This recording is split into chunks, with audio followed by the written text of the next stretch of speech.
Nagsimula to nung kinuha ko yung sandwich doon sa ref. Then, nilagay ko sa microwave para initin.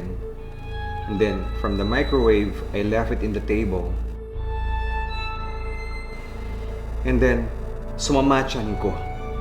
Ang sama ng tiyan ko. That's why I have to run to the CR. In a matter of 2 minutes, 2 minutes lang, nawala yung sandwich.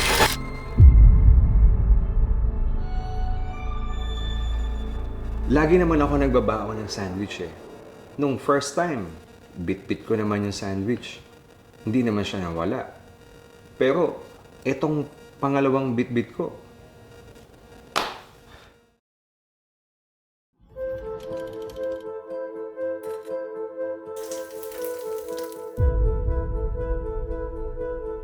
may dalawang tao dun sa table na yon. I remember that, dalawang tao na yun. So, Ikay, may nagsabi na kayong daw dalawa na iwan doon sa table at nagbibintangan kayo kumuha ng sandwich. Oh, ano sandwich? Ako pa nagbibintangan nyo. Ako? Oh my gosh!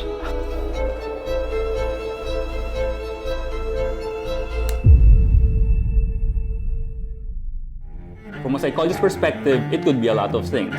Maybe he thought it was his, the packaging was the same. Maybe he thought it was free, but did not verify. Maybe it was a prank, or maybe it's revenge. There might be a backstory here. This happened more than once, and it is possible that there is more than one culprit. Is it also possible that this is happening to supplies and assets of the company? One thing's for sure, this should not be happening. This is a serious situation of someone not having the confidence to communicate that they obviously wanted a sandwich, so they ate in silence. This happens in a lot of organizations and offices. Employees see a position they like, a project they want to work on, they want growth in their careers, but they don't have the confidence to raise their hand and say, I want the job, I want the promotion, I want a sandwich. Sandwich ka ba?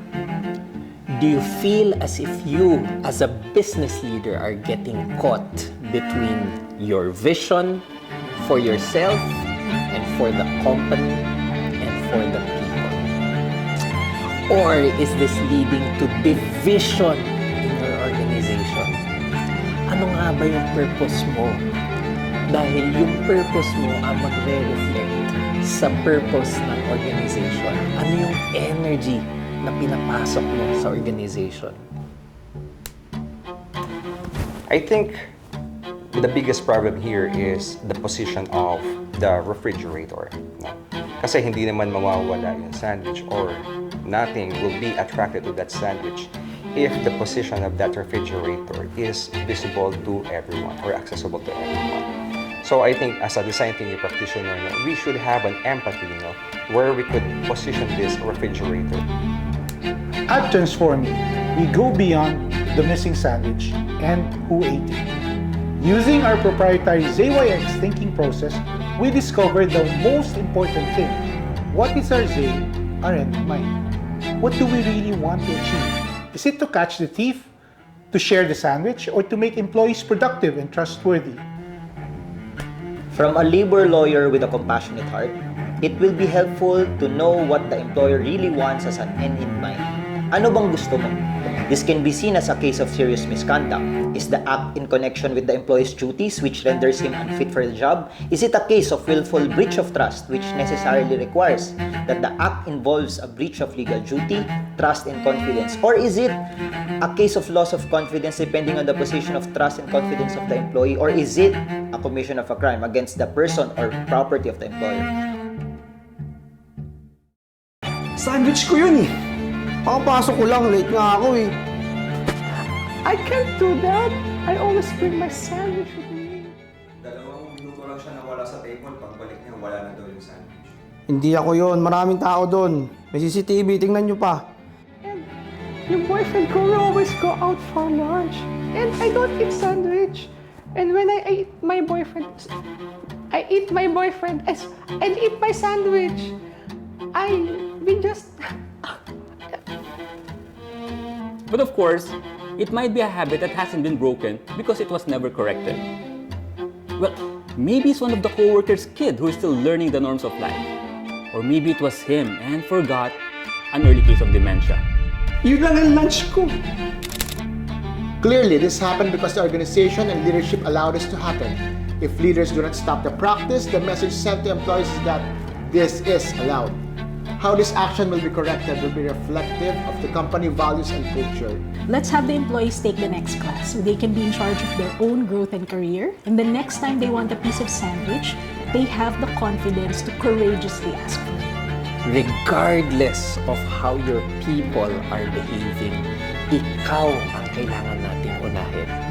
And also you, as a guy who had the sandwich, maybe you put label of your name there. And then since nawalan ka ngayon at nawalan ka ng sandwich before, Isang beses lang ako kumakain sa isang araw.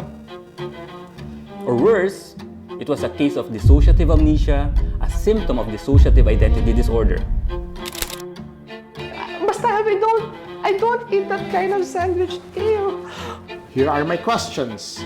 Are the organizational values being practiced? Is the organization structured to strengthen culture and values?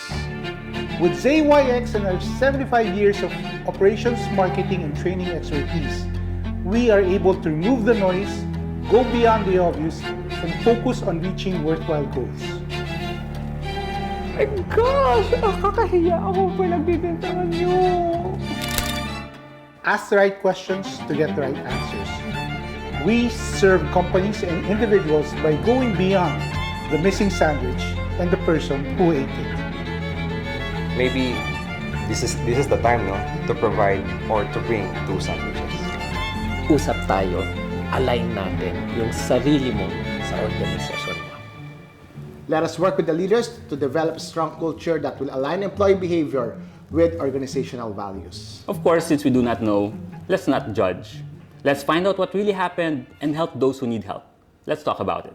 What you want to happen with the employee to be disciplined lovingly, reminded, reprimanded, coached, or mentored spells a lot of difference in determining how you want to proceed with the incident report to full documentation of what will happen with the employee. Let us not forget, what is the real injury suffered by the employer from the employee who just took a sandwich after all.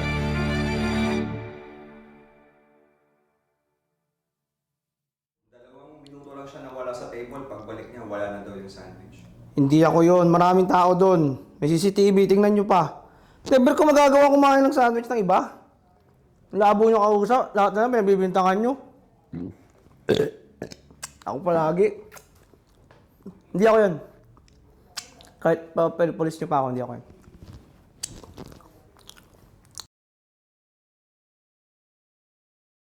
Calling in 3, 2, 1, go!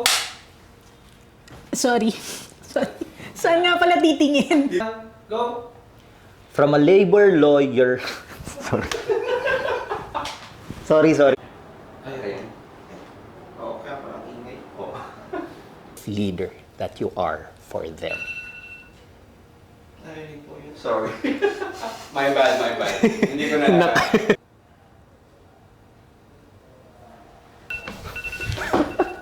Pero okay pa ata siya. Okay. Why did the person take the sandwich? It might be a habit that hasn't.